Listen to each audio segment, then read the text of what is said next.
আসসালামু আলাইকুম। Hello everyone, সবাই কেমন আছেন? আশা করি আলহামদুলিল্লাহ সবাই ভালো আছেন। আলহামদুলিল্লাহ আমরাও ভালো আছি।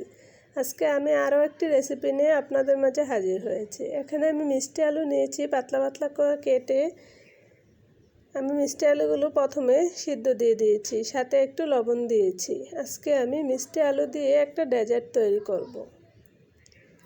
এখানে আমি মিষ্টি আলুগুলো সিদ্ধ করে নামিয়ে নিয়েছি। এখানে আমি চুলায় প্যান বসিয়ে এখানে হাফ কেজি মতো দুধ দিয়ে দিয়েছি।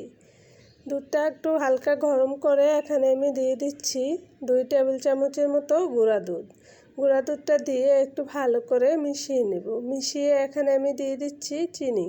চিনিটা আপনারা আপনাদের স্বাদ মতো দিতে পারেন।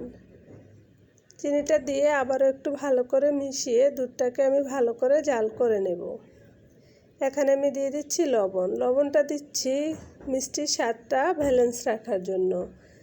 চিনির লবণটা দিয়ে আবারও একটু ভালো করে দুধটাকে ঝাল করে আমি ঘন করে নেব। এখানে আমি দিয়ে দিচ্ছি 2টা এলাচ। দিয়ে ভালো করে মিশিয়ে এখানে আমি দিয়ে দেব মিষ্টি আলুগুলো।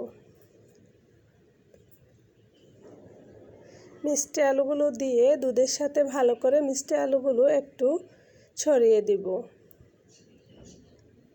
মিষ্টি আলুগুলো ছড়িয়ে আমি 2 মিনিটের মতো জাল করে নেব।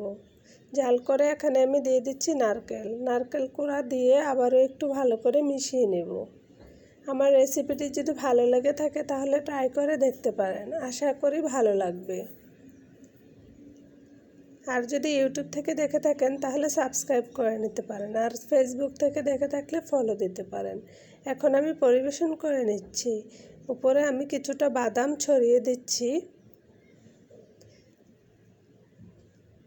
আর প্লিজ একটা লাইক দিয়ে দেবেন। আপনাদের একটা লাইক আমাকে অনেক দূর এগিয়ে যেতে সাহায্য করবে। আসসালামু আলাইকুম।